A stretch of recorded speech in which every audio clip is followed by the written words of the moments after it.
तर आम्ही आज आले वावरमध्ये. आता पाहू वावरमध्ये. आता शेंगा तोड्याला आले.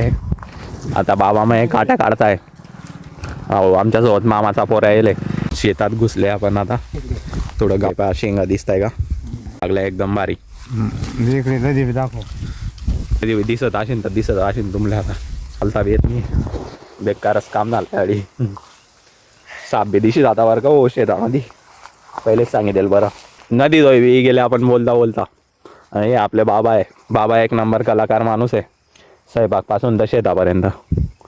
आम्ही चाललोय भाऊ बाबाच्या गाडीवर बल्लीकडे. मी मामाचा पोरा म्हणे गाडी चालवणी आहे तर आता त्याच्या हातात दिलेली आहे. आता पाहू पुढे.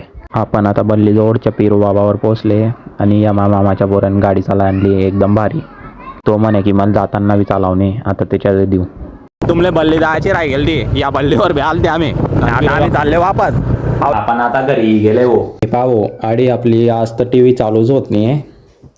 आता बाबा जायले भाऊ गच्चीवर. आता बाबा काही ना काही करत. आता मी जे ते झाडू मारी घेतो आता. चला आता मग आपण नंतर भेटू आता पुढच्या ब्लॉगमध्ये.